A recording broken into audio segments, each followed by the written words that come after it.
Coach, how we doing? Doing well. Yeah. It's football season, so best time of the year. Yeah, no doubt. Year 3 for you, too. How you settle in? You kind of feel like you got a handle on everything now, finally, 3 years in? Well, I think you're always evolving. I know, becoming a head coach, there's no handbook for it necessarily.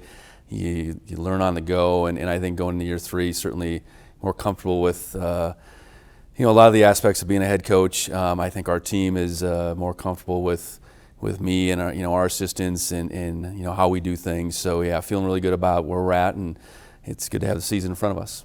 There was a lot of coaching changes around the Big Sky this year, and some of those were guys going from a head coaching position to the Big Sky to, an assistant coach at the FBS level. You did the opposite. You went from FBS assistant now to head coach at Montana State a couple of years ago. Did you always want to be a head coach? Like, what was it about wanting to get here and be a head coach in that moment, in that time? Well, I think, as I was growing up in coaching, so to speak, in probably my late 20s, early 30s, I think I recognized it was something that ultimately that I wanted to do. As an offensive coach, I wanted to coordinate first, and was given that opportunity, and was able to do that at 2 different schools. And I think through that last stretch at Wyoming, it became more apparent that maybe time was of the essence, but really trying to find the right opportunity for me and my family. And I think in Montana State and Bozeman that we've absolutely done that. What about Montana State made it the right fit at the right time?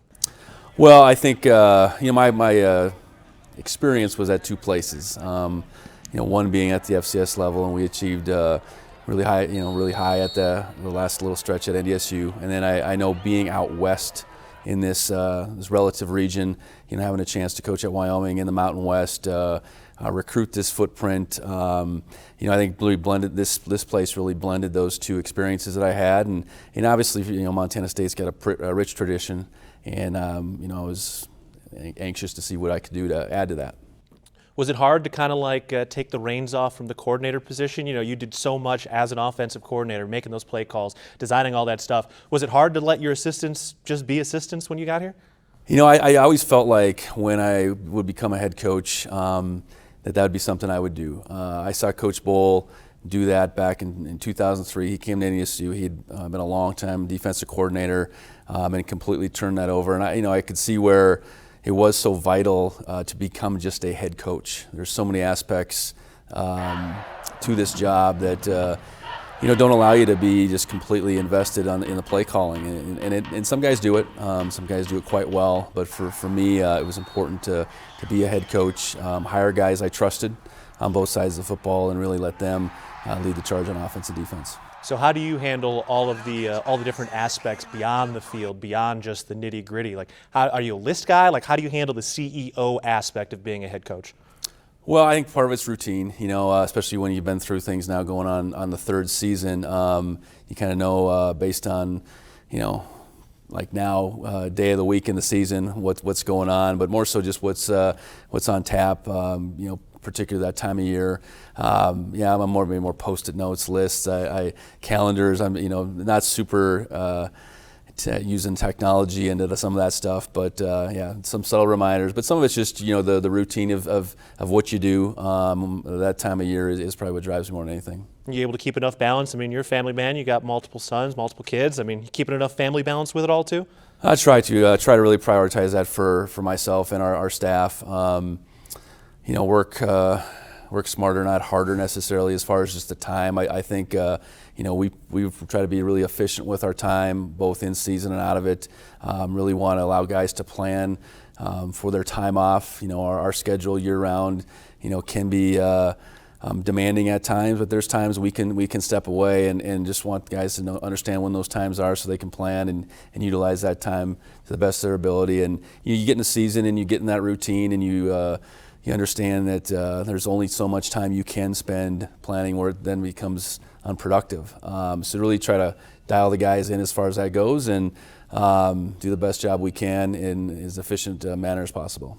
Well, as far as some of that time that you really do need to lock in is, of course, fall camp. So kind of coming out of that now, not too long ago. But, when you look at those 3 weeks, how did you kind of create that edge? How did you create that oomph, that energy throughout that fall camp and that competition?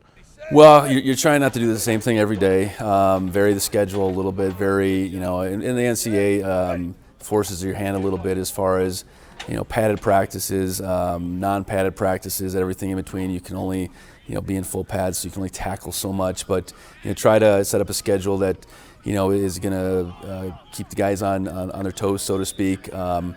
Certainly insert some competitive times, periods during those practices where you're not keeping score necessarily, but there is maybe a winner and loser. But really make the gist of it about you guys going against each other are truly what's going to make us better, and just keep preaching that and not trying to make it too complicated. With the two great seasons we've seen the last 2 years, they both did end with tough losses against a couple of Dakota schools. Did you feel like those two losses that ended the last 2 years helped contribute to some of the competition at camp? Well, I think it contributes to how we want to work going back to January. Our guys came back to school ready to go.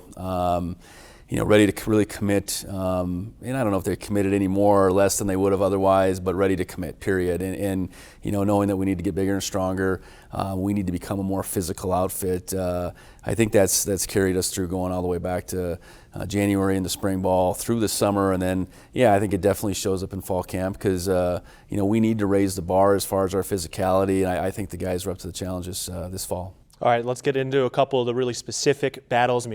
First and foremost, what did you feel like was maybe the most competitive position battle throughout fall camp going into this first week? Well, I think the position group I would start with, in the secondary, most positions up for grabs. The most candidates probably for a starting position as we begin fall camp. We're playing with 5 DBs. You look and say, maybe 2 of those spots.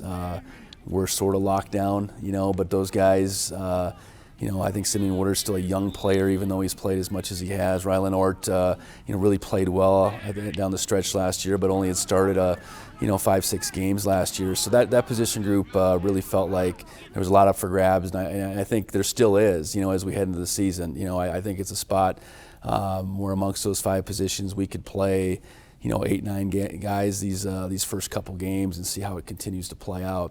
I think on the offensive side of the ball, returning as much as we did in the offensive line, I think there still is competitive situations there for just see how that plays out, see who's ready to perform on game days, and I think that competitive nature will continue to drive us to new heights.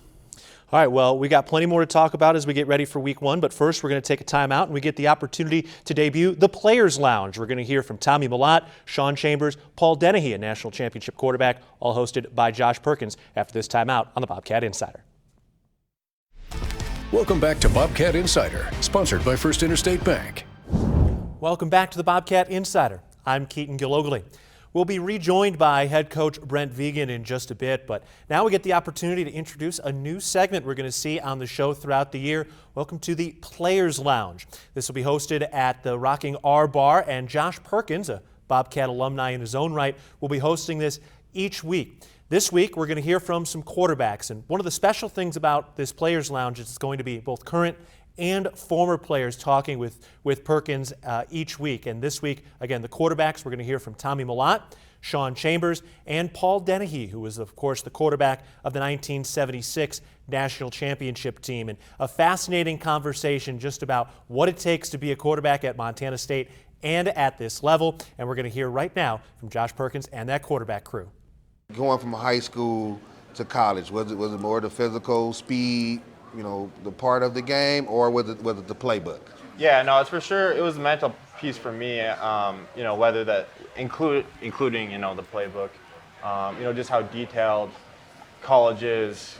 You can't freestyle as much as you. There's very little freestyle. I mean, there's a couple individuals like Johnny Manziel, maybe like Lamar, Jack. Those are guys that might have been able to do a little bit of that, but it's just like there's so much that you need to know about every single situation. Yeah, so many intricacies of every single play, and how detailed you have to be was a huge jump for me, because I felt like I was extremely detailed in high school, and then I got here and I was like, wow, like there's so much I have to learn. Do you see some of that within them, or did you guys have that, or did you guys win by default, or? No, I think we had it, but not to the level that it's here now, and I visited with the guys during the season, and a lot of my message was, the way you guys are, the culture, the camaraderie, and not only on the field and in uniform, but we see on newspaper articles and in the city, it's brought a lot of players back. It's brought people back because they like what they see, they like what we have, they like what it's growing into. So it's a real positive experience. And for me, myself, just teams that I played with, guys just ahead of me and just behind me, I've seen a lot more guys around, especially this year, than I have in a long time. And you came over because you was with Vegan in Wyoming, right? Yeah, he and you recruited came me over there. with that part of your decision then That was a come big part, here, yeah. like him and how he was or something like that? That was a big part. That was like one guy. I mean, recruiting is crazy in college. He recruited you there? He did recruit Okay. me there, and like I don't know, my recruiting stories are kind of insane. There's some crazy coaches out there that you can't really like fully trust. And that's one coach that I can really trust, and I know that he's Because you got a lot of car salesmen and stuff like that. right. Telling you what you want to hear, and you get there and it's not quite what they said. So, but that's one coach that everything he said came to fruition, and that I trust. Him and his family, his wife, his kids. We've grown to be really close, and it was kind of an easy decision to come here when I entered the portal. Great conversation with those three. And if you want to hear more from Josh Perkins and those three quarterbacks, you can head over to the Montana State Athletics YouTube page where you can get the entire 40-minute conversation between those three quarterbacks and Perkins. So really some fascinating stuff in there, and a great opportunity to just get some more insight into everything that is being a quarterback with the Bobcats. And I know they've got some really interesting stuff in there too, just about what it's like to play in the Brawl of the Wild, those Cat Grizz games, even going back to Dennehy's days, and why Paul Dennehy actually didn't like Tommy Mellott when Mellott was a high school quarterback in Butte.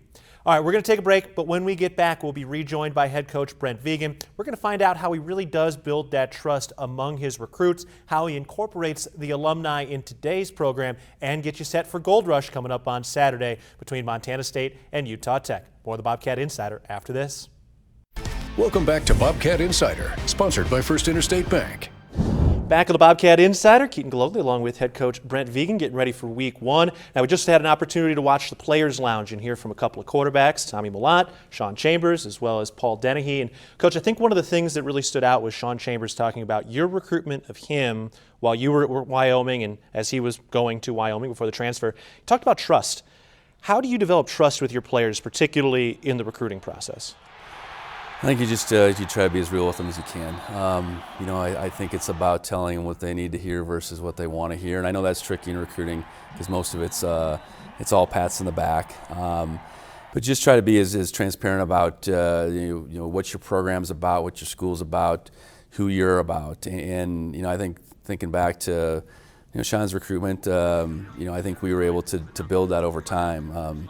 Sean had made a commitment to a Big Ten school in the midst of that, and we hung in there, and I think ultimately won out because of who we were versus what conference we played in. And that trust over time with him is it's amazing that it's here in a sixth year and at a different place. But just like I said, just try to be as real with who you are and what your program and what your school are all about. Do you feel like you ever maybe lost a player in recruitment because you were so honest and that was just not what they wanted to hear at that time in that moment? I suppose so. I think you get try as a coach to get a sense for fit, and that works both ways. You're trying to encourage young men to find you as a fit, you being the coaching staff, the culture, the school, the location, all that kind of stuff.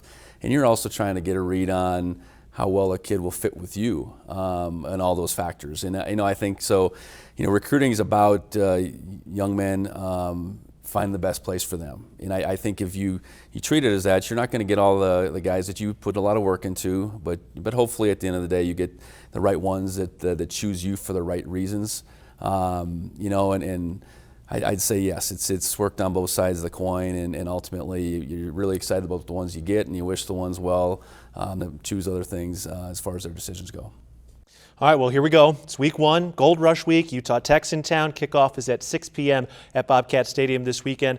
Now, always kind of funky in that first week. You don't really have a lot of tape, but Utah Tech has a couple of guys back, particularly on that defensive end. So let's talk about that side first. Cyrus Webster led their conference in sacks last year, defensive lineman. What's this kid Webster bring to the table? How do you guys got to contain him? Very active. I think anytime you got an active bigger, stronger D lineman that can go and continues to go.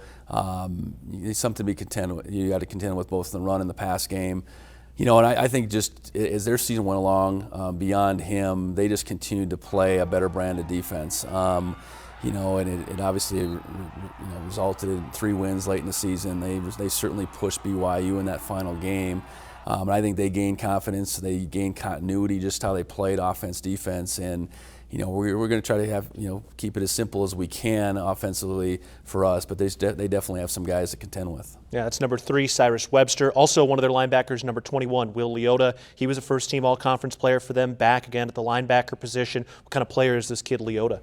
Well, again, I'd say the same word would come to play, active, and that's utilizing them in a lot of ways. They're multiple in their fronts, they're then multiple in their blitz package, and in their coverage package as well. And the linebackers are typically a key to making all that work. And that would start with him. On the offensive side, sounds like they've got kind of a quarterback battle brewing. It looks like they've got an either-or, so might see 2 quarterbacks. We'll see Kobe Tracy and Boone Abbott. Tracy number 16, Abbott number 7. First of all, Kobe Tracy, what are we looking for from him? You do have some tape on him. He played a few games last year, so what kind of quarterback is he? Well, still was a guy that threw for over 1,000 yards last year. So I think just looking at what they want to do offensively is. They play with a lot of receivers. They want to throw the ball, but they still want to have an effective run game. So no matter who they play at quarterback, I think for us it's being sound in the coverage game. I do think we can challenge people more with our defensive backfield, but then more than anything, we got to be able to put pressure on. Whoever's playing quarterback, again, I'd say get them in as many obvious passing situations as we can and turn our guys loose up front. But you go in a game like this, you can't worry about who's going to play. You just got to look out there and see who's playing. Know that they're not completely different, and just play our brand versus what the subtle differences that each quarterback might bring to play. And try to ride this wave of the 25th Gold Rush at Bobcat Stadium. I mean, you've been down there the last couple of years. How special is this? How unique is this atmosphere on Gold Rush? Well, it's something. Obviously the color is one thing, and we match it with our jerseys. But just the energy, I think the hunger for football again here in Bozeman is the neat part. It's certainly an event, but it's about the game. It's about how passionate our fans are, for what's going on between the white lines, and then just how much our crowd gets into the game, how engaged they are. I know how loud they are when the other team has the ball, and how much they pick up when it's 3rd and 4th down. I think that's what you look forward to, because it's energy you can feel, it's energy that's real, and it's something that certainly feeds our guys. It's like a drug. I've been missing it. I'm sure you've been missing it too. Absolutely. All right, well, that's coming up 6 o'clock on Saturday. Can't wait. That'll wrap up this episode of the Bobcat Insider. For head coach Brent Vigen, I'm Keaton Galogly. We'll talk again next week.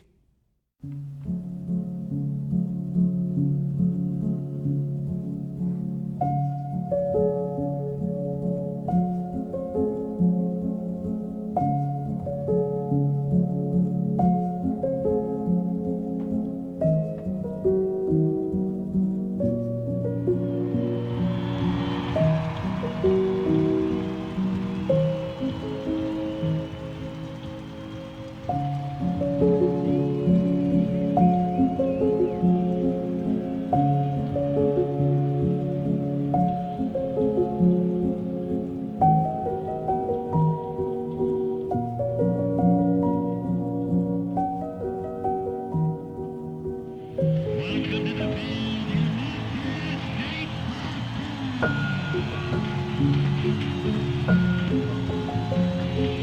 the